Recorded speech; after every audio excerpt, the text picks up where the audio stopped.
வணக்கம் நண்பர்களே, Jagan audio book தமிழுக்கு உங்களை வரவேற்கிறோம். தயவு செய்து ஆதரவு தாருங்கள் மற்றும் சப்ஸ்கிரைப் செய்யுங்கள்.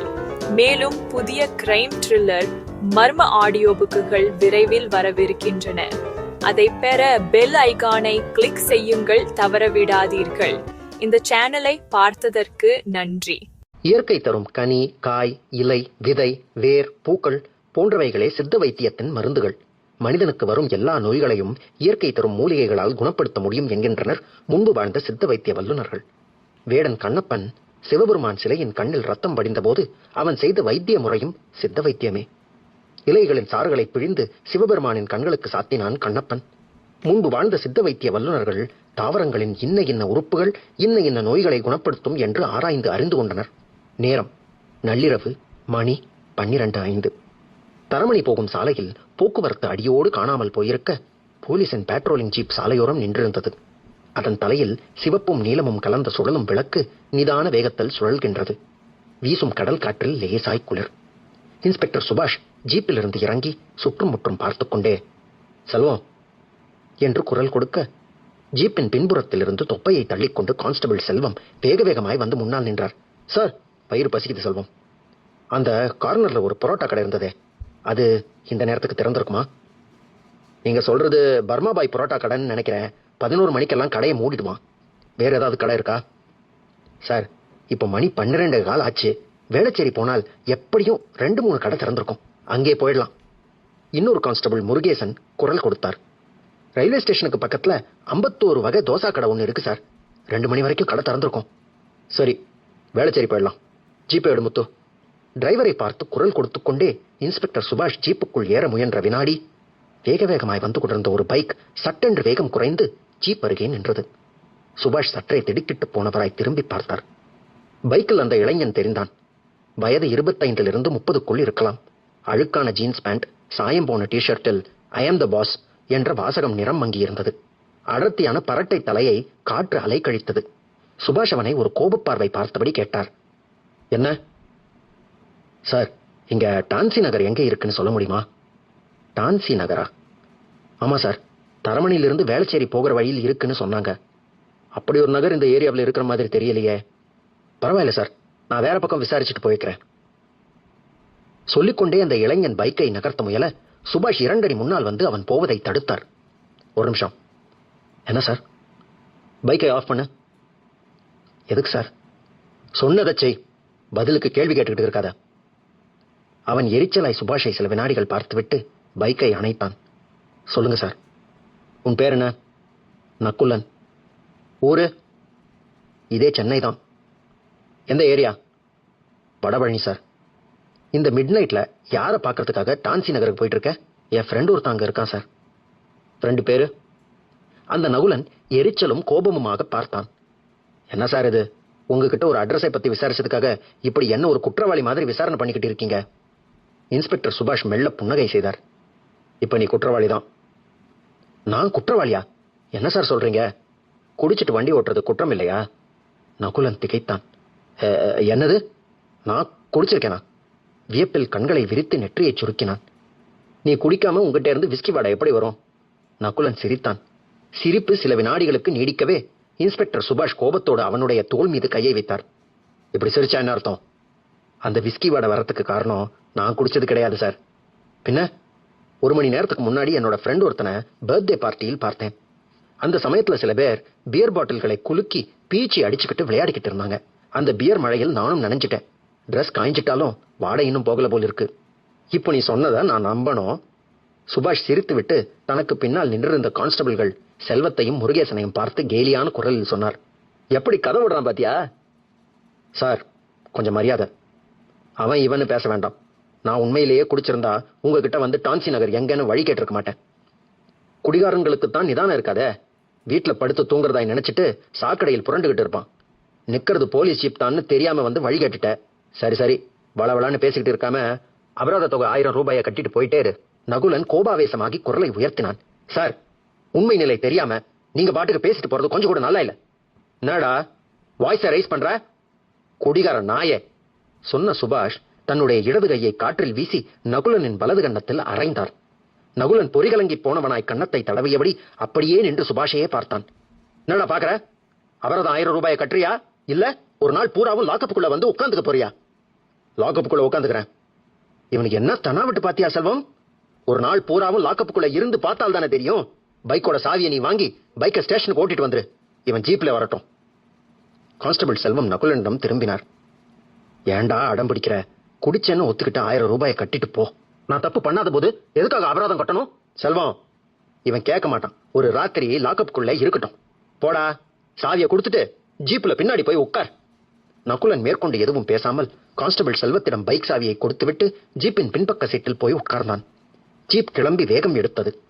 சுபாஷ் குரல் கொடுத்தார்.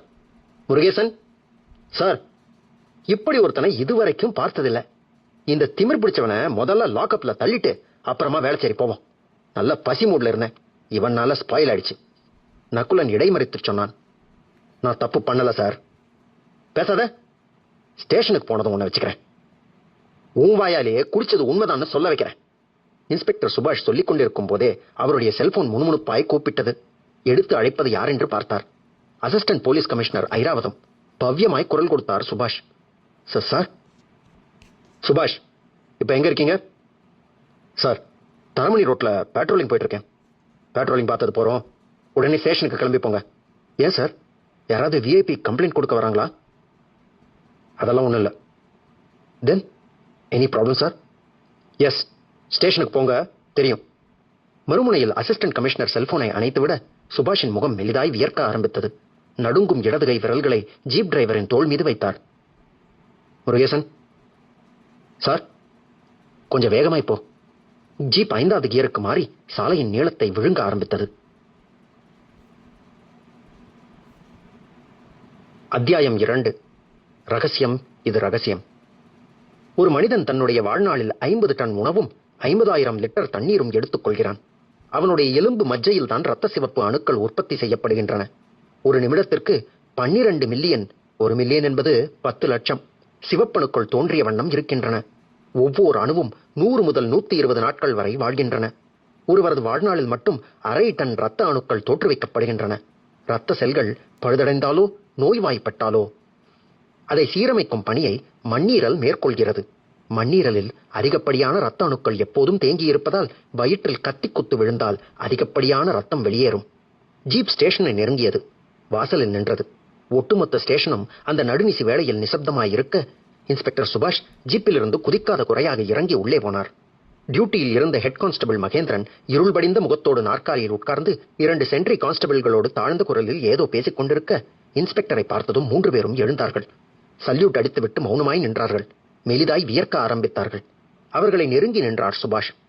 இங்க என்னையா பிரச்சனை? ஹெட் கான்ஸ்டபிள் மகேந்திரன் நெற்றியில் மினுமினுக்கும் வியர்வையுடன் கஷ்டப்பட்டு எச்சில் விழுங்கிவிட்டு பேசினார். அது அது வந்து சார். யோ, வார்த்தைகளை மென்னு முழுங்காம பிரச்சனை என்னன்னு சொல்லி தொலை. கமிஷனர் எனக்கு போன் பண்ணி ஸ்டேஷனுக்கு போய் பாருன்னு கடுப்பேத்துறார். ஸ்டேஷனுக்கு வந்தா நீ இந்த மொழி முழிக்கிற. அது வந்து சார், ஸ்டேஷன் வாசல்ல எதிர்பாராத விதமாய் ஒரு மோசமான சம்பவம் நடந்து போச்சு சார். மோசமான சம்பவம்னா? ஒரு கொலை சார். என்னது, கொலையா? ஆமா சார். 1 மணி நேரத்துக்கு முன்னாடி ஒரு பொண்ணு ஆட்டோவில் வந்தா. ஆட்டோவை வெயிட்டிங்ல போட்டுட்டு ஸ்டேஷனுக்குள்ளே நுழைஞ்சா.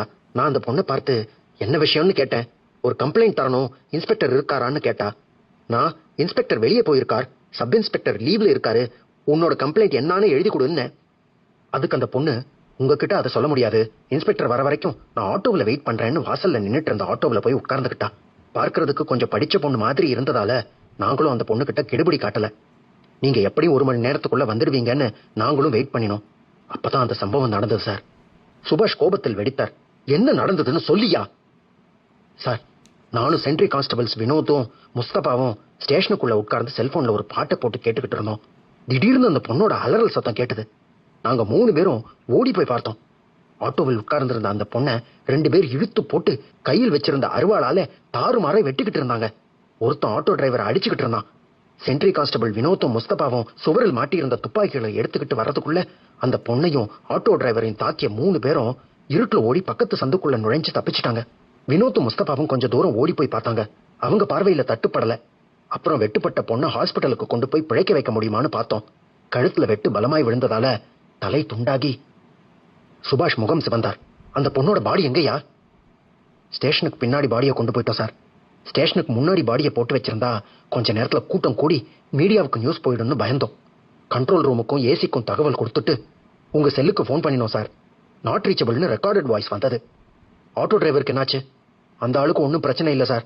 அந்த பொண்ணை வெட்ட வந்த ஆட்களை தடுக்க பார்த்திருக்கான், அடிச்சிருக்காங்க. கையில காலில் ரத்த காயம் ஏற்பட்டிருக்கு. இப்ப டிரைவர் எங்க?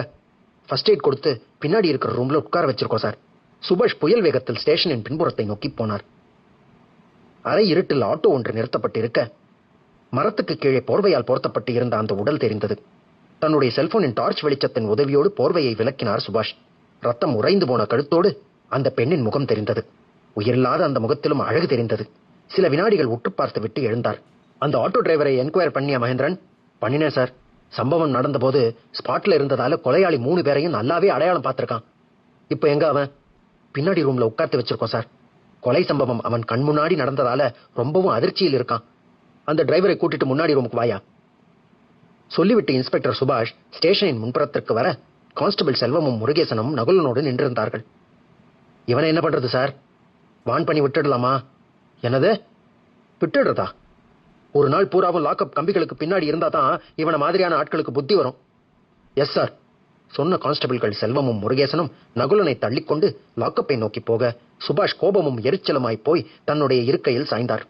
அதே வினாடி அவருடைய செல்போனும் மெலிதாய் ரிங்டோனை வெளியிட்டது. அழைப்பது அசிஸ்டன்ட் போலீஸ் கமிஷனர் ஐராவதம் என்பது டிஸ்பிளேயில் தெரியவே செல்போனை வேகமாய் எடுத்து காதுக்கு ஒற்றினார். பதட்டமாய் பேசினார். சார், நான் சுபாஷ். என்ன, ஸ்டேஷன் போய் சேர்ந்துட்டீங்களா? சேர்ந்துட்டேன் சார். எதிர்பாராத ஒரு ஷாக்கிங் நியூஸ். போலீஸ் ஸ்டேஷன் வாசலில் ஒரு பெண்ணை 3 பேர் சேர்ந்து வெட்டி கொலை பண்ணியிருக்காங்க. தெரியும். கண்ட்ரோல் ரூமில் இருந்து எனக்கு தான் முதல்ல நியூஸ் வந்தது. நானும் உடனே உங்களுக்கு ஃபோன் பண்ணினேன். உங்களுக்கு ஃபோன் பண்றதுக்கு முன்னாடி எனக்கு மேலிடத்துல இருந்து ஒரு ஃபோன் வந்தது. அதாவது கேஸை ரொம்பவும் டீப் இன்வெஸ்டிகேட் பண்ண வேண்டாம், மீடியாக்களிலும் பெருசா அடிபட வேண்டாம்னு இன்ஸ்ட்ரக்ஷன். சார், எனக்கு தெரியும் நீங்க ஸ்ட்ரெயிட் ஃபார்வர்ட். இந்த கேஸை கொஞ்சம் அடக்கி வாசிங்க. நான் என்ன சொல்ல வரேன்னு உங்களுக்கு புரியும்னு நினைக்கிறேன். புரியுது சார். ஐராவதம் மறுமுனையில் இணைப்பை துண்டித்து விட சுபாஷ் ஒரு பெருமூச்சோடு செல்போனை அணைத்தார். ஒரு ஆங்கில கெட்ட வார்த்தையை வாய்க்குள் முனகிக் கொண்டே நடந்தார். ஹெட் கான்ஸ்டபிள் மகேந்திரன் அந்த ஆட்டோ டிரைவரோடு நின்றிருந்தார். இந்த ஆள் தான் சார். சுபாஷ் பார்த்தார். டிரைவரின் விழிகளில் இன்னமும் பயம் தெரிந்தது.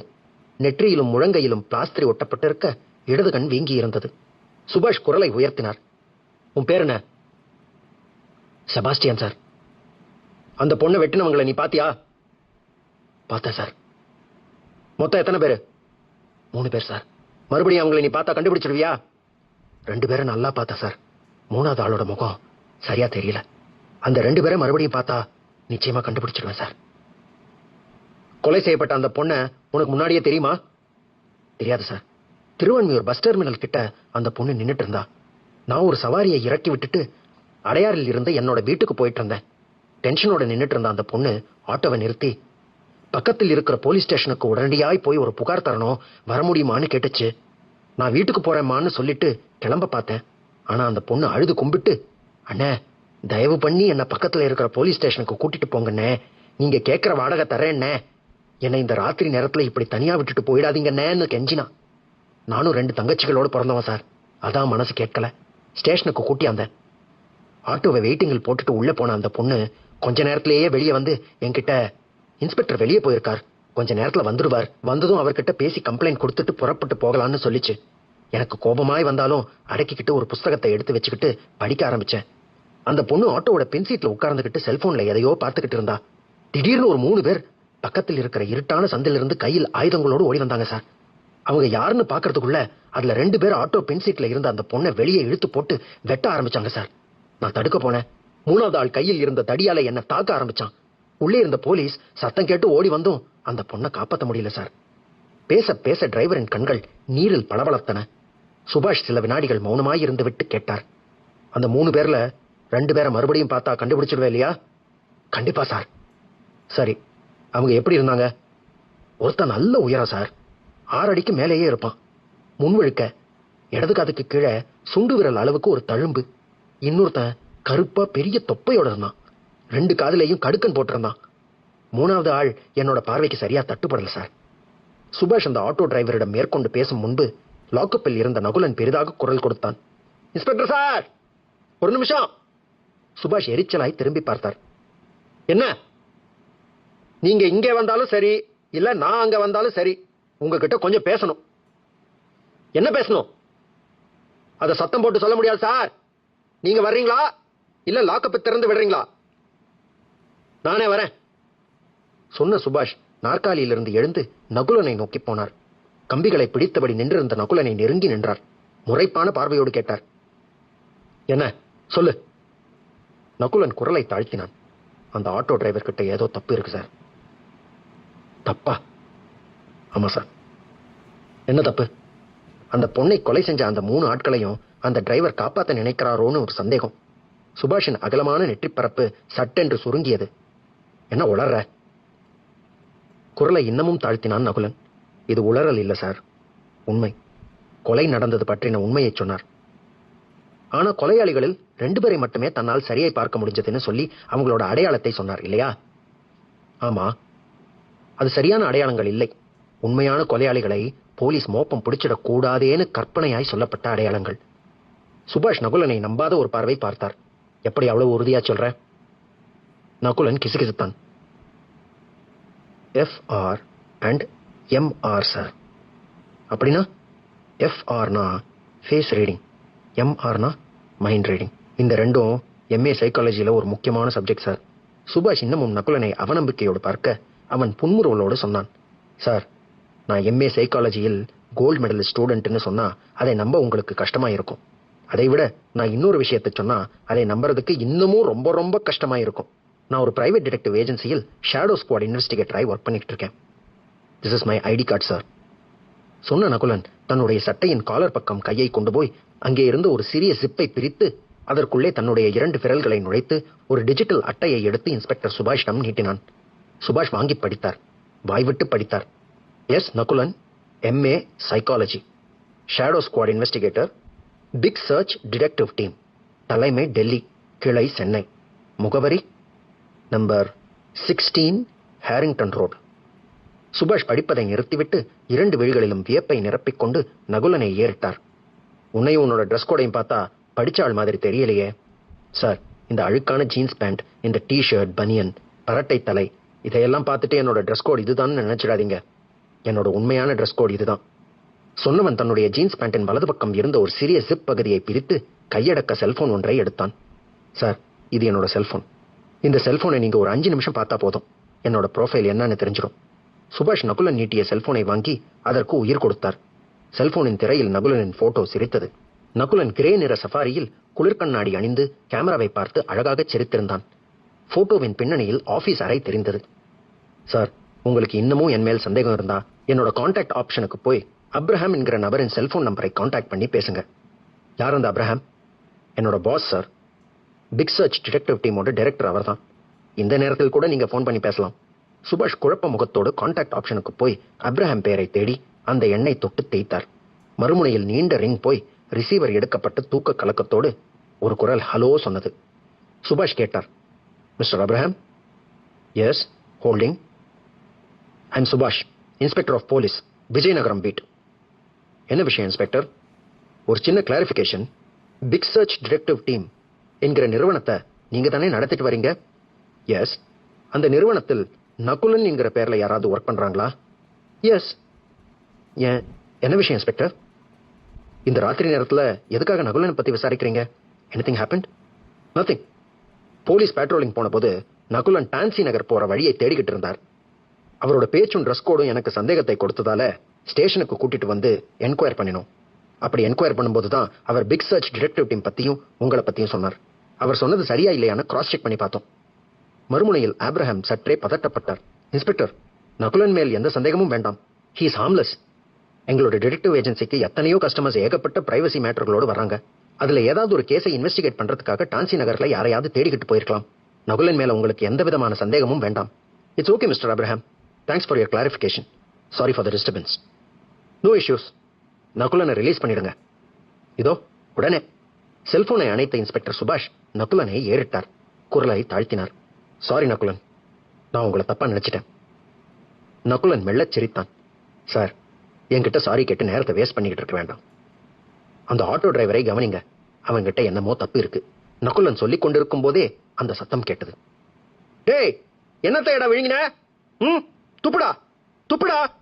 ஹெட் கான்ஸ்டபிள் மகேந்திரனும் சென்ட்ரி கான்ஸ்டபிள் வினோத்தும் ஆட்டோ டிரைவர் செபாஸ்டியனை பிடித்துக் கொண்டு அவனுடைய வாய்க்குள் விரலை விட்டு வெளியே எதையோ எடுக்க முயற்சி செய்ய டிரைவர் அதற்கு இடம் கொடுக்காமல் திமிரிக் கொண்டிருந்தான். பதட்டத்தோடு இன்ஸ்பெக்டர் சுபாஷ் அவர்களிடம் ஓடினார். என்ன மகேந்திரன், டிரைவர் எதையோ விழுங்கிட்டா சார். என்னத்தை விழுங்கினா? தெரியல சார். நீங்க லாக்அப்ல இருக்கிற அந்த ஆள்கிட்ட போய் பேசிட்டு இருக்கும் போதே ஆட்டோ டிரைவர் தன்னோட சட்டை பைக்குள்ள சட்டுன்னு கையை விட்டு எதையோ எடுத்து வாய்க்குள்ள போட்டுக்கிட்டான். அது என்னன்னு பாருங்கயா. கான்ஸ்டபிள்கள் 2 பேரும் ஆட்டோ டிரைவர் செபாஸ்டியனை கீழே தள்ளி வீழ்த்தி ஒருவர் அவனுடைய கைகளை பற்றிக்கொள்ள இன்னொருவர் வாய்க்குள் விரலை விட்டு குடைந்தார். பிறகு சுபாஷிடம் நிமிர்ந்தார். சார், விழுங்கிட்டான் போல் இருக்கு. பக்கத்துல இருக்கிற ஜோதி ஹாஸ்பிட்டலுக்கு கொண்டு போய் அட்மிட் பண்ணி அவன் என்னத்தை விழுங்கி தொலைச்சிருக்கான்னு பாரியா மகேந்திரன். ஹெட் கான்ஸ்டபிள் மகேந்திரனும் சென்ட்ரி கான்ஸ்டபிளும் ஆட்டோ டிரைவரை தூக்கிக் கொண்டு ஸ்டேஷன் வாசலில் நின்றிருந்த ஜீப்பை நோக்கி வேக வேகமாய் போனார்கள். அவர்களை தொடர்ந்து மற்ற கான்ஸ்டபிள்களான செல்வமும் முருகேசனும் செல்ல இன்ஸ்பெக்டர் சுபாஷ் லாக்கப்புக்கு போய் கதவை திறந்து விட்டார். நகுலன் வெளியே வந்தான். பாத்தீங்களா சார், ஆட்டோ டிரைவர் போய் சொல்றான்னு நான் சொன்னதுமே அவன் தற்கொலை பண்ணிக்கிறதுக்காக எதையோ விழுங்கிட்டான். மாட்டிக்கிட்டா தற்கொலை பண்ணிக்கிற அளவுக்கு அவன் தயாராய் இருக்கான்னா அவன் நிச்சயமாய் ஒரு உண்மையான ஆட்டோ டிரைவராய் இருக்க மாட்டான். சுபாஷ் அதை ஒப்புக்கொள்கிற மாதிரி மெல்ல தலையாட்டினார். நீங்க சொல்றது உண்மையா இருக்கும் பட்சத்தில் கொலை செய்யப்பட்ட அந்த பொண்ணுக்கும் ஆட்டோ டிரைவராய் வந்தவனுக்கும் ஏதோ ஒரு நெருங்கிய தொடர்பு இருந்திருக்கணும். கொலையாளிகளையும் அவனுக்கு தெரிஞ்சிருக்கணும். டிரைவர் என்னத்தை விழுங்கினான்னு தெரியலையே. ஒருவேளை சயனைட் மாத்திரையை விழுங்கி இருந்தான்னா உயிர் பழிக்கிறது கஷ்டம் சார். ஹாஸ்பிட்டல் எங்க இருக்கு சார்? அடுத்த தெருதான். ஒரு 5 நிமிஷத்துல போயிடலாம். இந்நேரம் ரீச் ஆயிருப்பாங்க. நாமளும் ஹாஸ்பிட்டல் போயிடலாமா சார்? நகுலன் கேட்டுக்கொண்டிருக்கும் போதே ஸ்டேஷன் வாசலில் ஏதோ சத்தம் கேட்டது. சுபாஷ் திரும்பி பார்த்தார். ஃபாரன்சிக் போட்டோகிராஃபர் வல்லரசு உள்ளே வந்து கொண்டிருந்தார். சுபாஷ் கேட்டார், என்ன வல்லரசு, எல்லா ஆங்கிள்லையும் ஸ்னாப்ஸ் எடுத்துட்டீங்களா? எடுத்துட்டேன் சார். கழுத்துல ஒரு ஆழமான வெட்டு விழுந்திருக்கு. முகம் சிதையல. அழகான பொண்ணு சார். நாளைக்கு மீடியாவில் போட்டுட்டாங்கன்னா பொண்ணு யாருன்னு தெரிஞ்சிடும் சார். இதுல எந்த போட்டோவை மீடியாவுக்கு கொடுக்கலான்னு ஒரு நிமிஷம் பார்த்து செலக்ட் பண்ணி கொடுத்துருங்க சார். சுபாஷ் வல்லரசு கொடுத்த அந்த கேமராவை வாங்கி அதன் மானிட்டர் திரையில் ஒவ்வொரு போட்டோவாய் நகர்த்தி பார்க்க நகுலன் பக்கத்தில் வந்து நின்று பார்வையை போட்டான். பார்வை அப்படியே ஸ்டில் போட்ட மாதிரி நிலைத்தது. சார், என்ன நகுலன்? இந்த பொண்ணை எனக்கு தெரியும். She is Raghavi. அத்தியாயம் 3. ரகசியம். இது ரகசியம். மனிதனின் உயரம் பரம்பரையை பொறுத்தது என்பது ஓரளவுக்கு உண்மைதான். உணவு சாப்பிடும் முறையில் நல்ல மாற்றங்களை ஏற்படுத்தி புரதச்சத்து உணவை சரியான முறையில் எடுத்துக்கொண்டால் கூடுதலான உயரத்தை ஒருவரால் பெற முடியும். பொதுவாக ஜப்பானியர்கள் குள்ளமானவர்கள். ஆனால் அமெரிக்காவில் குடியேறியுள்ள ஜப்பானியர்கள் அமெரிக்க உணவு பழக்கத்தை மேற்கொண்ட பின் அவர்களின் உயரம் இப்போது ஆண்கள் 5 அடி 7 அங்குலமாகவும் பெண்களின் உயரம் 5 அடி 7 அங்குலமாகவும் இருக்கிறது. இந்த உயரம் அமெரிக்கர்களை காட்டிலும் கொஞ்சம் குறைவுதான் என்றாலும் இன்றும் ஜப்பானில் உள்ள மக்கள் அவர்களின் உணவு முறை பழக்கங்களின் காரணமாய் குள்ளமாகவே இருக்கிறார்கள். இன்ஸ்பெக்டர் சுபாஷ் அதிர்ந்து போனவராய் நகுலனை ஏறிட்டார். என்ன நகுலன் சொல்றீங்க?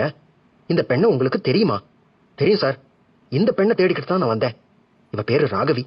Facebookல தான் 2 பேரும் ஃப்ரெண்ட்ஸ் ஆனோம். கடந்த 1 மாச காலமாய் தான் பழக்கம். Facebookல நான் போடுற பதிவுகளுக்கு ராகவி கமெண்ட்ஸ் போடுவா. ராகவி போடுற பதிவுகளுக்கு நானும் கமெண்ட்ஸ் போடுவேன். ஆனா நேர்ல 2 பேரும் சந்திச்சு பேசிக்கிட்டது இல்ல. ஆனா இன்னைக்கு ராத்திரி 11 மணி சுமாருக்கு ராகவி எனக்கு போன் பண்ணி தரமணியில் இருக்கிற தன்னோட வீட்டுக்கு வர முடியுமான்னு கேட்டா. நான் என்ன விஷயம்னு கேட்டேன். அதுக்கு ராகவி, போன்ல எதையும் சொல்லிட்டு இருக்க நேரம் இல்ல, நீங்க உடனே புறப்பட்டு என்னோட வீட்டுக்கு வாங்க, எல்லாத்தையும் விளக்கமாய் சொல்றேன்னு சொன்னா. நான் எதுவா இருந்தாலும் நாளைக்கு பேசிக்கலாமே, உடனே இந்த ராத்திரியில் புறப்பட்டு வர அளவுக்கு என்ன அவசியம்னு கேட்டேன். நான் இப்படி சொன்னதும் ராகவிக்கு கோபம் வந்துடுச்சு. என் மேல உங்களுக்கு நம்பிக்கை இல்லைன்னு நினைக்கிறேன். உங்களுக்கு இஷ்டம் இருந்தா வாங்க, இல்லைன்னா வேண்டாம். இதுதான் என்னோட அட்ரஸ். நம்பர் 74A வேம்பு தெரு, டான்சி நகர்னு சொல்லிட்டு செல்போனை கட் பண்ணிட்டா. நான் ராகவியை சமாதானம் பண்றதுக்காக மறுபடியும் அவளுக்கு போன் பண்ணினேன். ஆனா ராகவி போன் காலை அட்டென்ட் பண்ணல. அதுக்கப்புறம் தான் நான் புறப்பட்டு வந்தேன். ராகவி போன் பண்ணி கூப்பிட்டதுமே நீங்க அவ வீட்டுக்கு புறப்பட்டு போயிருக்கணும் நகுலன். சார், ராகவி எனக்கு போன் பண்ணும்போது நான் ஹோட்டல் கன்னிமராவில் ஃப்ரெண்ட் ஒருத்தனோட பர்த்டே பார்ட்டியில் இருந்தேன். விஷயம் என்னன்னு அவ சொல்லியிருந்தா அதனோட முக்கியத்துவத்தை கருதி உடனடியாய் புறப்பட்டு போயிருப்பேன். அதுவும் இல்லாம சொல்லுங்க. நான் ராகவியை இதுக்கு முன்னாடி நேர்ல பார்த்ததில்ல. 1 மாசமா Facebookல தான் பழக்கம். ராத்திரி நேரத்துல முன்பின் தெரியாத ஒரு பெண்ணோட வீட்டுக்கு போறது சரியானு யோசிச்சேன். நீங்க பிக் சர்ச் டிடெக்டிவ் டீம்ல வேலை பார்க்குற விஷயம் ராகவிக்கு தெரியுமா? தெரியும் சார், நான் சொல்லியிருக்கேன். அதனால்தான் ராகவி உங்களை கூப்பிட்டுருக்கா. அவளுக்கு ஏதோ பிரச்சனை இருக்க போய் தான் போன் பண்ணியிருக்கா. பிரச்சனை என்னன்னு சொல்லியிருந்தா நான் உடனடியா புறப்பட்டு போயிருப்பேன் சார். நகுலன் சொன்னதை கேட்டு சில வினாடிகள் மௌனமாய் இருந்த சுபாஷ், இட்ஸ் ஓகே, எப்படியோ ஒரு மோசமான சம்பவம் நடந்துடுச்சு. ராகவியோட கொலையின் பின்னணி என்னன்னு தெரியணும்னா அந்த ஆட்டோ டிரைவர் உயிர் பிழைச்சாகணும். வாங்க நகுலன், முதல்ல அவனை போய் பார்ப்போம்.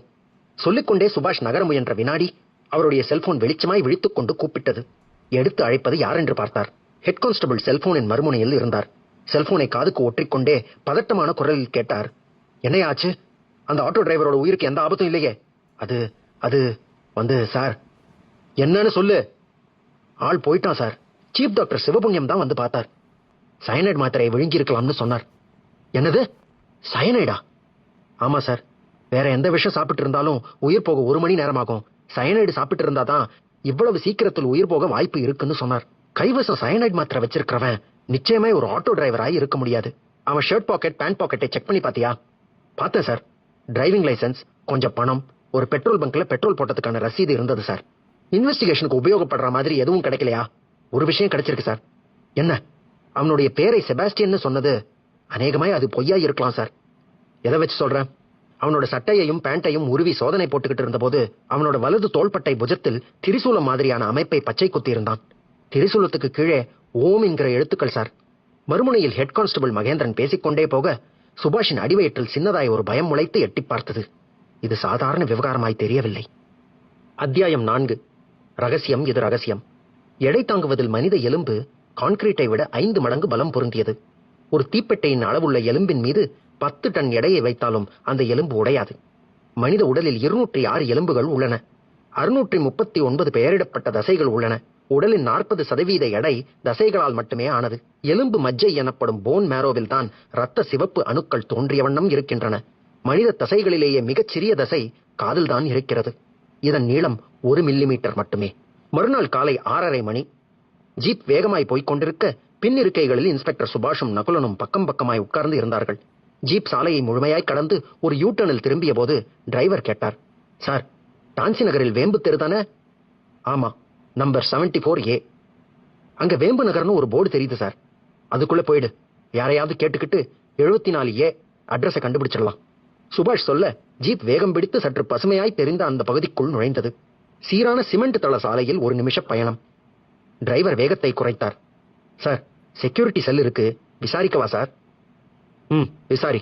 ஜீப் செக்யூரிட்டி செல்லின் அருகே போக போகவே கூண்டுக்குள் உட்கார்ந்து பேப்பர் படித்துக் கொண்டிருந்த அந்த வயதான செக்யூரிட்டி போலீஸ் ஜீப்பை பார்த்ததும் பதட்டத்தோடு எழுந்து வந்தார். சார் என்று குரல் குழறி கும்பிட்டார்.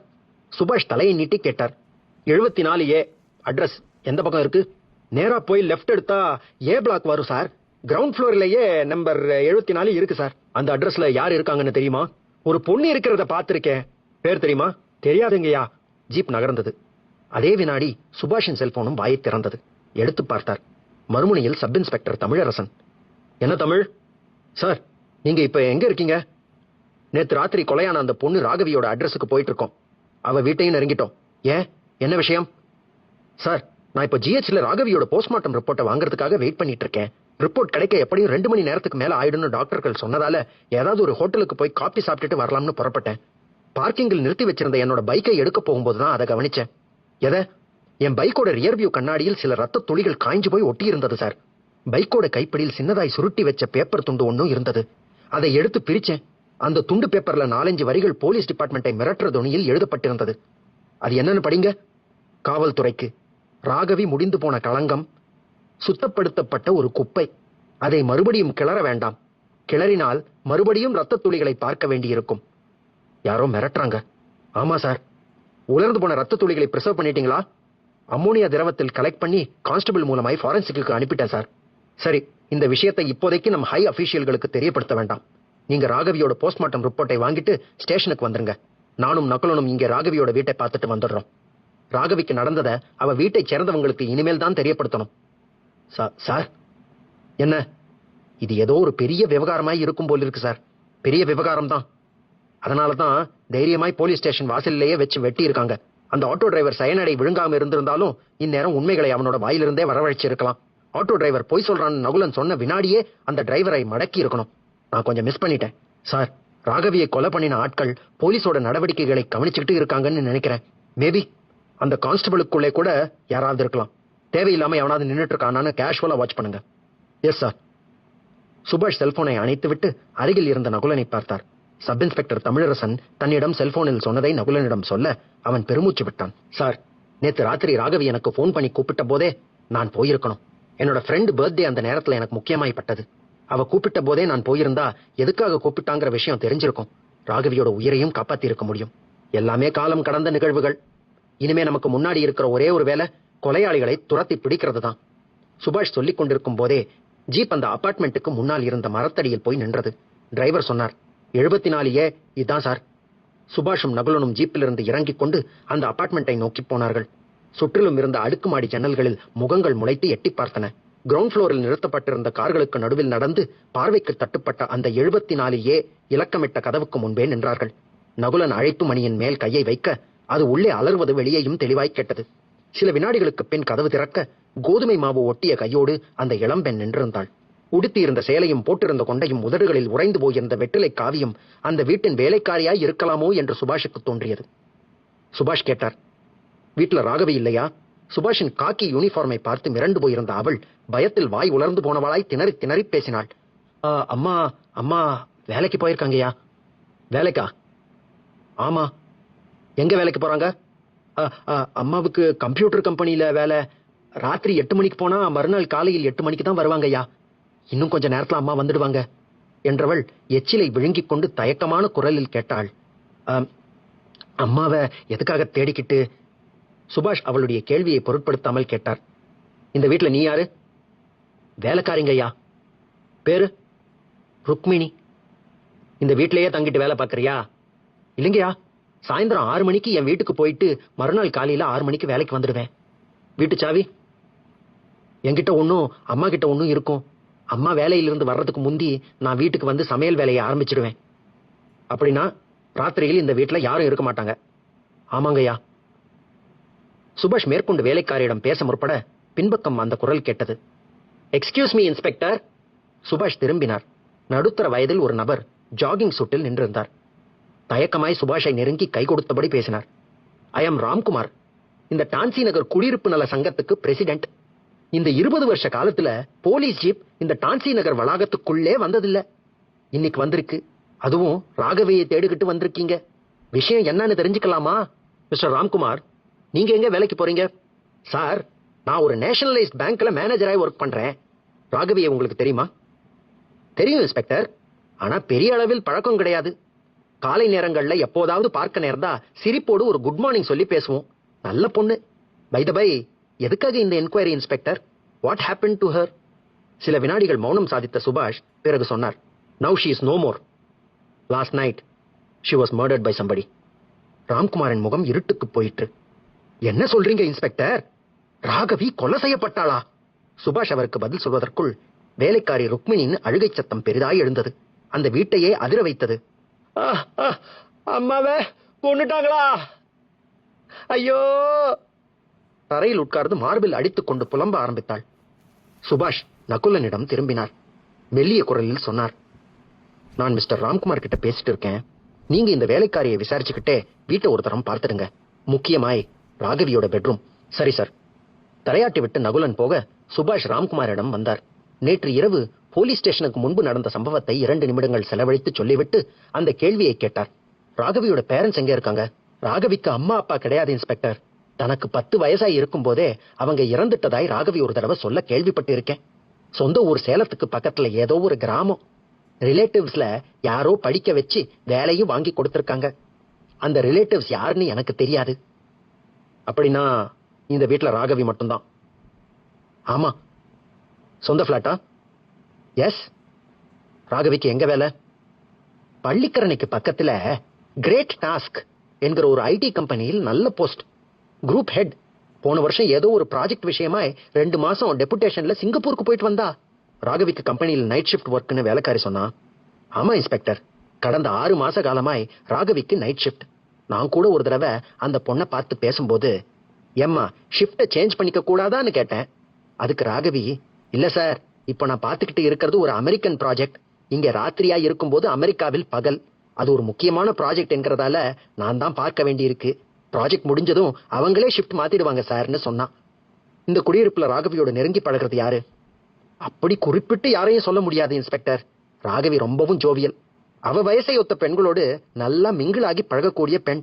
இந்த குடியிருப்பில் கல்ச்சுரல் ப்ரோக்ராம் நடக்கும்போது அந்த ப்ரோக்ராமை ஆர்கனைஸ் பண்றது ராகவி தான். ராகவியை தேடிக்கிட்டு அந்நியர்கள் யாராவது வர்றதுண்டா? அப்படி யாரும் இதுவரைக்கும் வந்ததில்ல. அதை எப்படி இவ்வளவு உறுதியா சொல்றீங்க? இன்ஸ்பெக்டர், கடந்த 5 வருஷத்துக்கு முந்தி இந்த குடியிருப்பில் ஒரு திருட்டு நடந்ததால நாங்க எச்சரிக்கையாகி செக்யூரிட்டி கிட்ட சொல்லி ஒரு விசிட்டர்ஸ் நோட்புக்கை போட்டுட்டோம். செக்யூரிட்டிகள் அதை கரெக்டாய் ஃபாலோ பண்ணி குடியிருப்புக்குள்ள யார் யாரை பார்க்க வர்றாங்க, அப்படி வர்றவங்க எவ்வளவு நேரம் தங்கி இருக்காங்கங்கிற விவரங்களை நோட் பண்ணிடுவாங்க. நான் வாரத்துக்கு ஒரு தடவை அந்த நோட்புக்கை வாங்கி செக் பண்ணி பார்த்துடுவேன். அப்படி செக் பண்ணி பார்த்தபோது ராகவியை தேடிக்கிட்டு யாரும் வந்ததற்கான பெயர்களோ குறிப்புகளோ இல்ல. இதை நிச்சயமா என்னால சொல்ல முடியும். It's okay mister Ramkumar, you have given very useful answers for my inquiry. அவரிடம் விசாரணையை முடித்துக் கொண்ட சுபாஷ் ராகவியின் வீட்டுக்குள் மறுபடியும் நுழைந்தார். வேலைக்காரி ருக்மிணி நீர்வழியும் கண்களோடு சேலை தலைப்பால் வாயை பொத்தியபடி அழுது கொண்டிருக்க, நகுலன் உள்ளே இருந்த ஒரு அறைக்குள் கம்ப்யூட்டருக்கு முன்பாய் உட்கார்ந்திருந்தான். சுபாஷ் ஆச்சரியப்பட்டார். என்ன நகுலன், கம்ப்யூட்டருக்கு முன்னாடி உட்கார்ந்திருக்கீங்க? வீட்டை சர்ச் பண்ணி பார்த்துட்டீங்களா? இன்னும் இல்ல சார். ஏன்? அதுக்கு முன்னாடி உங்ககிட்ட ஒரு விஷயம் சொல்லணும் சார். என்ன? நகுலன் குரலை தாழ்த்தினான். சார், அந்த வேலைக்காரி ருக்மிணி. சொல்லுங்க. அவ ஒரு வேலைக்காரியா இருக்க முடியாது சார். அத்தியாயம் 5. ரகசியம், பரம ரகசியம். பிரசவ காலத்தில் இரத்த இழப்பை ஈடு செய்வதற்காக தாய்மை காலத்தில் பெண்களின் உடலில் ரத்தம் 50% அதிகம் உற்பத்தியாகிறது. நவீன மருத்துவ தொழில்நுட்பத்தின் உதவியுடன் செய்யப்படும் கருத்தரிப்பு முறை IVF, இன் வெட்ரோ ஃபெர்டிலைசேஷன் என்ற சோதனை குழாய் பரிசோதனை இப்போது வந்துள்ள புதிய முறையான GIFT, கேமேட் இன்ட்ராஃபெலோப்பியன் டிரான்ஸ்பர், முன்னதை காட்டிலும் அதிக நம்பகமான பலனை அளிக்கிறது. உடலுக்கு வெளியே கருமுட்டையானது உருவாக்கப்படுகிறது. 1978ஆம் ஆண்டு லூயிஸ் பிரவுன் என்ற விஞ்ஞானி முதல் சோதனை குழாய் குழந்தையை உருவாக்கினார். இம்முறை மூலம் குழந்தை பாக்கியம் அற்றவர்களுக்கும் இஷ்யூலெஸ் குழந்தையை பெறலாம். இம்முறையில் இந்தியாவில் 1986ஆம் ஆண்டு பெங்களூரில் பிரகாஷ், நிருபம்மா என்ற 2 மருத்துவர்கள் முதல் சோதனை குழாய் குழந்தையை உருவாக்கினர். இன்ஸ்பெக்டர் சுபாஷ் நகுலனை ஆச்சரியத்தில் நினைத்தபடி கேட்டார். அவ வேலைக்காரியா இருக்க முடியாதுன்னு எப்படி சொல்றீங்க? நகுலன் இன்னமும் குரலை தாழ்த்தினான். சார், நீங்க அந்த ராம்குமார் கிட்ட பேசிட்டு இருந்த போதும் சரி, நான் அவளை என்கொயரி பண்றதுக்காக போன போதும் சரி, அவளுடைய பார்வை 10 வினாடிக்கும் குறைவான நேரத்தில் சட் சட் என்று கம்ப்யூட்டர் இருந்த இந்த அறையை பார்த்தபடி இருந்தது. நானும் அதை பார்க்காத மாதிரி பாவ்லா பண்ணிக்கிட்டே பொதுவாய் சில கேள்விகளை கேட்டுக்கிட்டு இருந்தேன். அந்த கேள்விகளுக்கு கூட அவ சரியாய் பதில் சொல்லல. அழுதுட்டே இருந்தா. மேற்கொண்டு அவகிட்ட பேச முடியாததால அவளோட பார்வை அடிக்கடி பட்டுக்கிட்டு இருந்த இந்த அறைக்குள்ளே நுழைஞ்சேன். நான் இந்த அறைக்குள்ளே நுழையும் போதே இங்கே இருந்த 2 கம்ப்யூட்டர்களில் ஒரு கம்ப்யூட்டர் ஷட் டவுன் ஆவதில் ஏதோ ஒரு சிக்கல் ஏற்பட்டு அப்படியே ஹேங் ஆகி இருந்தது. கம்ப்யூட்டரை தொட்டு பார்த்தேன். லேசான சூட்டோடு இருந்தது. கிசுகிசுப்பான குரலில் சுபாஷ் குறுக்கிட்டு கேட்டார். அப்படின்னா நாம இந்த வீட்டுக்கு வர்றதுக்கு முன்னாடி இந்த கம்ப்யூட்டரை யாரோ லாகின் பண்ணி பார்த்து இருக்காங்க இல்லையா நகுலன்? ஆமா சார். ஆனா இந்த வீட்டுக்குள்ள இப்போ வேலைக்காரி ருக்மிணி மட்டும்தான் இருக்கா. வேற யாரும் இருக்கிற மாதிரி தெரியல. என்னோட சந்தேகம் எல்லாம், இந்த ருக்மிணியே ஏன் கம்ப்யூட்டரை லாகின் பண்ணி பார்த்து இருக்க கூடாது? நாம் காலிங் பெல்லை அழுத்தி கூப்பிட்ட போது ருக்மிணி கம்ப்யூட்டரை ஷட் டவுன் பண்ணியிருக்கணும் சார். ஆனா அது சரியா ஷட் டவுன் ஆகாம ஹேங் ஆகி இருக்கலாம். பட் ருக்மிணி வந்து கதவை திறந்த போது அவ கையில் மாவு ஒட்டி இருந்ததே. நானும் பார்த்தேன் சார். அவ மாவை கையில் தடவிக்கிட்டு வந்திருக்கலாமே. ராகவியோட கொலை விவகாரம் ருக்மிணிக்கு முன்கூட்டியே தெரிஞ்சிருக்கலாம் சார். நல்லா கவனிச்சு பாருங்க. அவ அழற அழுகையில ஒரு விதமான பாசாங்கத்தனம் தெரியுது. இவன் நிச்சயமா வேலைக்காரி கிடையாது. ஏதோ ஒரு காரணத்துக்காக இங்கே இந்த ருக்மிணி வேலைக்காரி மாதிரி நடிச்சுக்கிட்டு இருக்கா. இப்ப என்ன பண்ணலாம் நகுலன்? அவளை ஸ்டேஷனுக்கு கூட்டிட்டு போய் பெண் போலீஸை விட்டு விசாரிக்கிற விதத்துல விசாரிச்சு உண்மையை அவ வாயிலிருந்தே வரவழைச்சிடலாமா? வேண்டாம் சார். நாம அவ மேல சந்தேகப்படுறது அவளுக்கு இப்ப தெரிய வேண்டாம். முதல்ல இந்த வீட்டை சர்ச் பண்ணி ஏதாவது தடயம் கிடைக்கதான்னு பார்ப்போம். கம்ப்யூட்டர் மறுபடியும் லாகின் பண்ணி பார்த்தீங்களா? பார்த்தேன் சார்.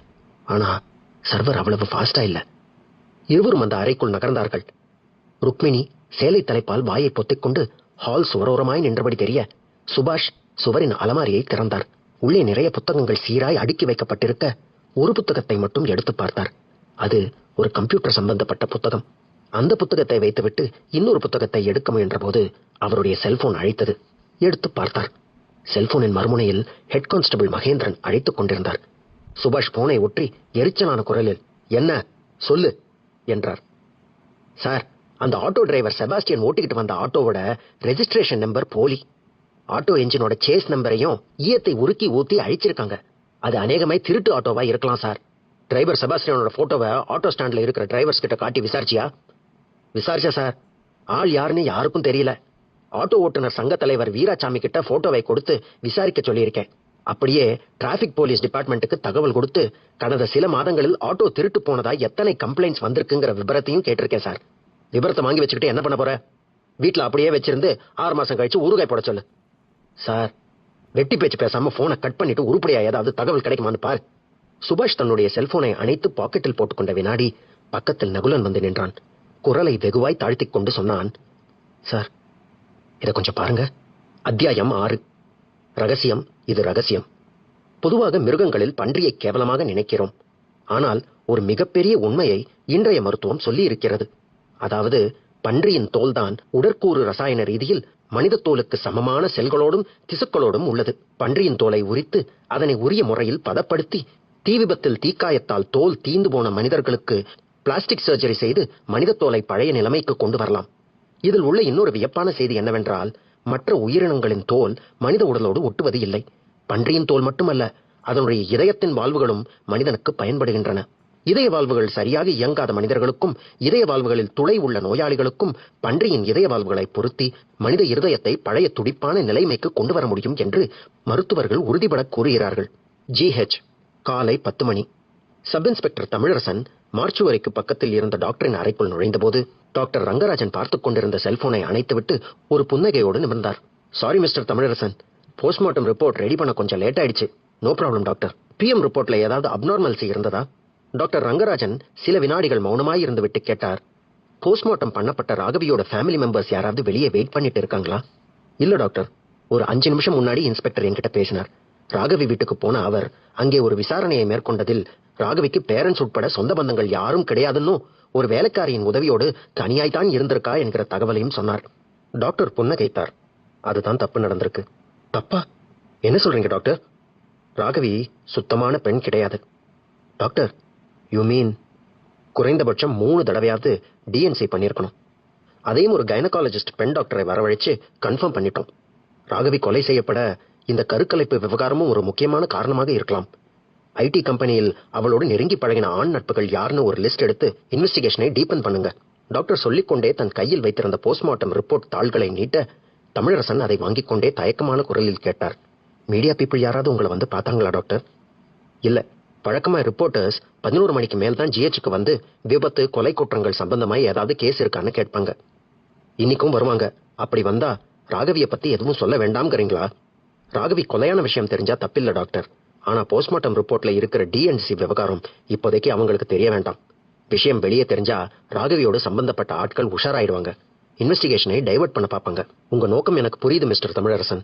இந்த போஸ்ட்மார்ட்டம் விவரங்கள் இப்போதைக்கு 2 டாக்டர்ஸுக்கு மட்டும் தான் தெரியும். வெளியே யார்கிட்டையும் சொல்ல வேண்டாம்னு நான் இன்ஃபார்ம் பண்ணிடுறேன். Thank you doctor. தமிழரசன் போஸ்ட்மார்ட்டம் தாள்களை ஒரு பாலித்தீன் மல்டிபர்பஸ் ஃபைலில் வைத்து பத்திரப்படுத்திக் கொண்டு வெளியே வந்தார். படிகளில் இறங்கி 2 வீலர்ஸ் பார்க்கிங் ஏரியாவை நோக்கி நடந்து கொண்டே இன்ஸ்பெக்டர் சுபாஷ்க்கு போன் செய்ய செல்போனை எடுத்தார். அதே வினாடி அது ரிங்டோனை வெளியிட்டது. அழைப்பது யாரென்று பார்த்தார். ஒரு புதிய எண். எஸ் என்றார்.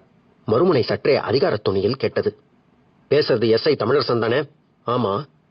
ஒரு வாரம் லீவ்ல ஊருக்கு போயிருந்தீங்க போல் இருக்கு. நீ யாரு? இப்போ உனக்கு என்ன வேணும்? நான் யாருன்னு தெரியாம இருக்கத்தானே போலீஸ் சிம் கார்டை போட்டுக்கிட்டு பேசிட்டு இருக்கேன். தமிழரசனுக்கு புரிந்தது. கோபமான குரலில் கேட்டார். என்னோட பைக்கில் தெளிச்சிருந்த ரத்த துளிகளுக்கும் அந்த மிரட்டல் லெட்டருக்கும் காரணம் நீதானே? புரிஞ்சா சரி. என்ன மிரட்டரியா? இது மிரட்டல் கிடையாது SI சார். ஒரு அன்பான எச்சரிக்கை. உங்களுக்கு வீட்டுல பெண் பார்த்துட்டு இருக்காங்க. போன வாரம் லீவ் எடுத்துட்டு ஊருக்கு போய் ஒரு பெண்ணை பார்த்துட்டு வந்திருக்கீங்க.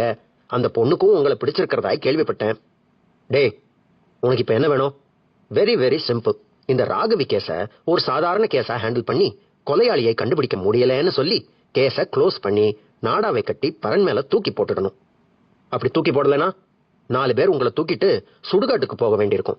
இதோ பார், நான் போலீஸ் டிபார்ட்மெண்ட்டுக்கு வந்து 5 வருஷம் ஆச்சு. போலீஸ் சிம் கார்டை போட்டு போலீஸை மிரட்டுற வேலையெல்லாம் என்கிட்ட வேண்டாம். இப்படிப்பட்ட மிரட்டல்களை எல்லாம் கேட்டு கேட்டு காது ஜவ்வு மரத்து போச்சு. SI சார், இது விளையாட்டு இல்ல. நானும் விளையாட்டுன்னு சொல்லலையே. எனக்கு 2 நாள் டைம் கொடு. எதுக்கு? உன்னை லாக்கப்புக்கு கூட்டிட்டு வந்து அரசு மரியாதை கொடுக்கதான். மறுமுனையில் சட்டென்று தொடர்பு அருந்தது. அத்தியாயம் 7. ரகசியம், இது ரகசியம். விபத்துகளால் அதிக ரத்தம் இழந்து உயிருக்கு போராடும் நோயாளிகளின் துன்பத்தை போக்க செயற்கை ரத்தம் கண்டுபிடிக்கப்பட்டு விட்டது. இது ஒரு பொதுவான ரத்தம். நம் நாட்டிலும் இந்த செயற்கை ரத்தம் தயாரிக்கப்பட்டு விட்டது. ரத்தம் தடைக்காப்பியல் மையம், இன்ஸ்டிடியூட் ஆஃப் இம்யூனோ ஹீமட்டாலஜி இரத்த வங்கிகளில் இருந்து தேவையற்றதென ஒதுக்கப்படும் இரத்தத்தில் இருந்து செயற்கை இரத்தம் தயாராகின்றது. பொதுவாக 30 நாட்களுக்கு மேல் சேமித்து வைத்த இரத்தத்தை பயன்படுத்த முடியாது. தேவையற்றதென ஒதுக்கப்படும் இரத்தத்திலிருந்து சுத்தமான ஹீமோகுளோபின்களை பிரித்தெடுப்பர். ஹீமோகுளோபின் நம் உடல் திசுக்களுக்கும் பிராணவாயுவை அளிக்கின்றது. மேலும் நம் உடலில் உள்ள திரவ அளவையும் நிலையாக வைத்திருக்க இது உதவுகிறது. செயற்கை இரத்தம் தயாரிக்கும் பொழுது இரத்தத்தில் உள்ள சிவப்பு அணுக்கள் வடிக்கப்பட்டு உயிர்மமற்ற கலவையாக மாற்றப்பட்டு அந்த கலவை 4 டிகிரி செல்சியஸ் குளிரில் வைத்து பாதுகாக்கப்படுகிறது. போலீஸ் கமிஷனர் அலுவலகம். மதியம் 3 மணி. கமிஷனர் சபாபதிக்கு முன்பாய் போடப்பட்டு இருந்த நாற்காலிகளில் அசிஸ்டன்ட் கமிஷனர் ஐராவதம், இன்ஸ்பெக்டர் சுபாஷ், சப் இன்ஸ்பெக்டர் தமிழரசன், நகுலன் 4 பேரும் குழப்பம் படிந்த முகங்களோடு உட்கார்ந்திருந்தார்கள். கமிஷனர் சபாபதியின் நரைமீசைக்கு கீழே அவருடைய உதடுகள் கோபத்தில் துடித்து வார்த்தைகளை வெளிப்படுத்திக் கொண்டிருந்தன. கம்ப்ளைண்ட் கொடுக்க வந்த ஒரு இளம்பெண் நடுராத்திரியில் போலீஸ் ஸ்டேஷனுக்கு முன்னால் ஆட்டோவில் வச்சு கொலை செய்யப்பட்டிருக்கா. ஸ்டேஷனுக்குள்ளே கான்ஸ்டபிள்ஸ் 3 பேர் இருக்கும் போதே தைரியமா சிலர் வந்து அந்த பொண்ணு ராகவியை அரிவாளால் வெட்டி சாய்ச்சிருக்காங்க. ஆட்டோ டிரைவரையும் தாக்கி இருக்காங்க. ஆனா அந்த ஆட்டோ டிரைவர் கொலையாளிகளை காப்பாத்துறதுக்காக அடையாளங்களை மாத்தி சொல்லியிருக்கான். மிஸ்டர் நகுலன் அதை கண்டுபிடிச்சு சொன்னதும் அந்த ஆட்டோ டிரைவர் சயனைட் சாப்பிட்டு உயிரையும் விட்டிருக்கான். ராகவியோட போஸ்ட்மார்ட்டம் ரிப்போர்ட்டை வாங்க போன சப் இன்ஸ்பெக்டர் தமிழரசனை பயமுறுத்துறதுக்காக ரத்த துளிகளை பைக்ல தெளிச்சு ஒரு லெட்டரையும் வச்சு யாரோ வார்ன் பண்ணியிருக்காங்க. ராகவி கொலை கேஸ்ல தீவிரம் காட்ட வேண்டாம்னு போன்ல ஒருத்தன் மிரட்டி இருக்கான். ராகவி வீட்டுல வேலைக்காரியாய் இருந்த ருக்மிணி என்கிற பெண் உண்மையிலேயே வேலைக்காரியாய் இருக்க முடியாதுன்னு நகுலன் சொல்லியிருக்கார். இந்த கேஸ்ல எல்லாமே குழப்பமா இருக்கு. What is going on mister சுபாஷ்? சுபாஷ் கமிஷனரை நேர்பார்வை பார்த்துக் கொண்டு நிதானமான குரலில் பேச ஆரம்பித்தார். சார், ராகவியோட கொலைக்கு எது மாதிரியான காரணம் இருக்கும்னு கெஸ் ஒர்க் பண்ண முடியாத அளவுக்கு குழப்பமா இருக்கு. ராகவி ஆட்டோவில் வந்திருக்கா. அந்த ஆட்டோ டிரைவர் உண்மையிலேயே டிரைவர் கிடையாது என்கிற உண்மையும் ஆட்டோவோட ரெஜிஸ்ட்ரேஷன் நம்பர் போலி என்கிற உண்மையும் முதற்கட்ட விசாரணையில் தெரிய வந்திருக்கு.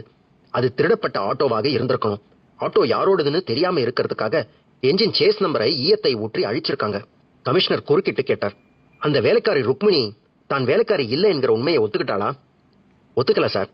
உண்மையை வரவழைக்கிறதுக்காக லேடி இன்ஸ்பெக்டர் ஜான்சி கிட்ட அந்த ருக்மிணியை ஹேண்ட் ஓவர் பண்ணியிருக்கேன். ஜான்சியை பற்றி உங்களுக்கு தெரியும். ஒரு ஊமையை கூட பேச வைக்கிற திறமை ஜான்சி கிட்ட இருக்கு. அசிஸ்டன்ட் கமிஷனர் இடைமறித்தார். சார், ராகவியோட மர்டரில் இது மாதிரியான குழப்பங்கள் ஒரு பக்கம் இருந்தாலும் அவளோட போஸ்ட்மார்ட்டம் ரிப்போர்ட்டில் சொல்லப்பட்டு இருக்கிற அந்த டிஎன்சி விவகாரம் அவளுக்கு ஆண்களோடு தொடர்பு இருந்திருக்கு என்கிற உண்மையையும் வெளிச்சம் போட்டு காட்டியிருக்கு. ராகவி வேலை செய்யற ஐடி கம்பெனியோட பேர் என்ன? பள்ளிக்கண்ணைக்கு பக்கத்துல இருக்கிற கிரேட் டாஸ்க் என்கிற ஒரு கம்பெனி சார். அங்கே என்கொயரி பண்ணீங்களா? இல்ல சார். இன்னைக்கு சாட்டர்டே, கம்பெனி லீவ். நாளைக்கு காலையில் சுபாஷ் அங்கே என்கொயரிக்கு போயிடுவார் சார். That's good. அடுத்த 2-3 நாளைக்குள்ள ராகவியோட மர்டருக்கு காரணம் யாராக இருந்தாலும் சரி, அவங்க யார் என்கிற அடையாளம் தெரியணும். முடிஞ்சா கைது செய்யப்படணும். அது வரைக்கும் எதுவும் பேசாமல் அமைதியாய் உட்கார்ந்திருந்த நகுலன் ஒரு சின்ன புன்னகையோடு சொன்னான். அது அவ்வளவு சுலபம் இல்ல சார். கமிஷனரின் நெற்றி வியப்புக்குள் விழுந்து 3 கோடுகளை உற்பத்தி செய்தது. Mister Nakulan, on what basis you are telling like this? Sir, நான் பிக் சர்ச் என்கிற ஒரு தனியார் கம்பெனியில் ஒரு இன்வெஸ்டிகேட்டராய் ஒர்க் பண்ணிட்டு இருக்கிறதால சில கேள்விகளை பிரிலிமினரியாய் செய்யும் போதே இதுல ஏதோ ஒரு விபரீதம் இருக்கு என்கிற விஷயம் தெரிஞ்சிடும். இதுலயும் அது மாதிரியான ஒரு விபரீதம் இருக்கு. என்ன விபரீதம்? நகுலன் தனக்கு பக்கத்தில் இருந்த சுபாஷை பார்த்தான். சார், இன்னைக்கு காலையில் ராகவி வீட்டை நாம சோதனை போட்ட போது ஒரு டிவைஸோட வரைபடத்தை உங்ககிட்ட கொண்டு வந்து காட்டி இதை கொஞ்சம் பாருங்க சார்னு சொன்னேன். நீங்களும் பார்த்தீங்க. சுபாஷ் தலையாட்டினார். ஆமாம், பார்த்தேன். அது என்னன்னு எனக்கு தெரியல. உங்களுக்கு தெரியுமான்னு கேட்டபோது உங்களுக்கும் தெரியலன்னு சொன்னீங்க. நான் அப்படி சொன்னது போய் சார். அந்த டிவைஸ் என்னன்னு எனக்கு தெரியும். அப்புறம் ஏன் தெரியாதுன்னு போய் சொன்னீங்க? சார், ராகவி வீட்டுக்கு நம்ம போன கொஞ்ச நேரத்துக்குள்ள விஷயம் எப்படியோ வெளியே பரவி மீடியா ரிப்போர்ட்டர்ஸ் வர ஆரம்பிச்சிட்டாங்க. அதுல சிலர் ஜன்னலுக்கு பக்கத்துல நின்னுக்கிட்டு நாம 2 பேரும் என்ன பேசுறோம்னு கவனிக்கவும் செஞ்சுட்டு இருந்தாங்க. அதனால்தான் எனக்கு தெரியாதுன்னு சொன்னேன். கமிஷனர் கேட்டார். சரி, இப்ப சொல்லுங்க, அது என்ன? திகைத்து போயிருந்த சுபாஷ் தனது ஃபைலில் இருந்த அந்த வரைபடத்தை எடுத்து மேஜையின் மீது வைக்க நகுலன் அதை பிரித்து கமிஷனரிடம் காட்டியபடி கேட்டான். சார், இதுல 2 டிவைஸோட மாதிரிகள் வரையப்பட்டிருக்கு. இதை பார்த்தா உங்களுக்கு இது எதற்கான டிவைஸ்னு தோணுது? கமிஷனர் அந்த 2 டிவைஸ்களையும் உற்று பார்த்து விட்டு சொன்னார். ஏதோ புனல் வடிவ டம்ளர்கள் மாதிரி இருக்கு. பார்க்கிறதுக்கு புனல் வடிவ கண்ணாடி டம்ளர்கள் மாதிரி இருந்தாலும் இது ஒரு விபரீதமான டிவைஸ் சார். இந்த டிவைஸுக்கு பேரு பைனாரல் டிவைஸ். உண்மையில் இந்த 2மே டாக்ஸின் மியூசிக் ஸ்பீக்கர்ஸ். இதிலிருந்து வெளிப்படுகிற இசை மனிதனோட ஆரோக்கியத்தை கெடுக்கக்கூடியது. இதை பத்தின ஆர்டிகல் 1 6 மாசத்துக்கு முந்தி நான் டார்க் ஃபியூச்சர் என்கிற ஒரு வெளிநாட்டு புத்தகத்தில் படிச்சிருக்கேன் சார். கமிஷனர் ஒரு பெருமூச்சோடு தன்னுடைய 2 கைகளாலும் கன்னங்களை தாங்கிக் கொண்டார். மனிதனுடைய ஆரோக்கியத்தை கெடுக்கக்கூடிய அளவுக்கு இசை இருக்கு என்கிற விஷயம் புதுசா இருக்கு. இப்படிப்பட்ட ஒரு விபரீதமான விஷயத்தை உள்ளடக்கிய வரைபடம் ராகவி வீட்டுக்கு எப்படி வந்தது? ராகவி இந்த விஷயத்தோடு எப்படி சம்பந்தப்படுகிறாள்? நகுலன் கமிஷனரை ஏறிட்டான். சார், ராகவி ஒரு ஐடி கம்பெனியில் வேலை பார்த்த பெண். அவகிட்ட இப்படிப்பட்ட ஒரு ஹைடெக் விஷயம் இருப்பதில் எந்த ஒரு ஆச்சரியமும் இல்லையே. அப்படியானால் ராகவி கொல்லப்பட்ட சம்பவத்திற்கும் இந்த பைனாரல் டிவைஸுக்கும் சம்பந்தம் இருக்கலாம்னு சொல்ல வரீங்களா நகுலன்? Maybe sir.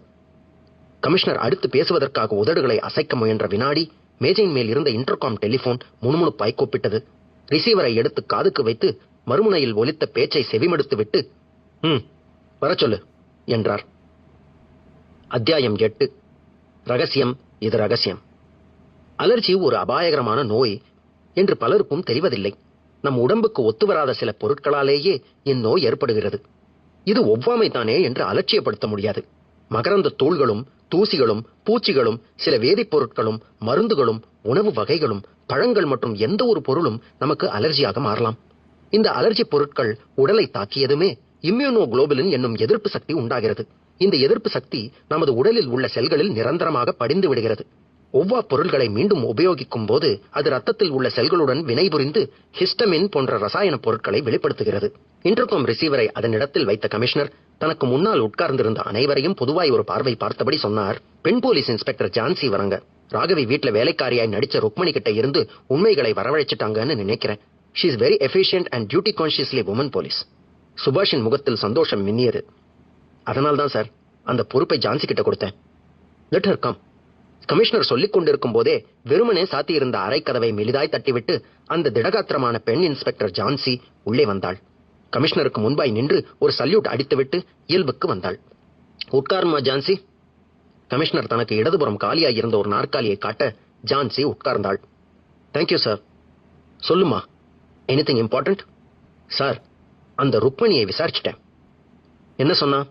அவளை ரெட் செல்லில் வச்சு நான் விசாரணை பண்ணின போது நான் கேட்ட கேள்விகளுக்கு அந்த ருக்மணி சொன்ன பதில்களை ரெக்கார்ட் பண்ணி கொண்டு வந்துட்டேன் சார். வித் யுவர் பெர்மிஷன் நான் அதை ஆபரேட் பண்ணலாமா? ப்ளீஸ். ஜான்சி தன்னுடைய செல்போனை எடுத்து ஆடியோ ஆப்ஷனை ஆன் பண்ண சில வினாடிகளுக்கு குழப்ப சத்தங்கள் நீடித்து பின் ஜான்சியின் குரலும் ருக்மிணியின் குரலும் கேட்டது. இதோ பார், இந்த ரெட் செல்லுக்கு வந்த பின்னாடி நீ உண்மையை பேசியாகணும்.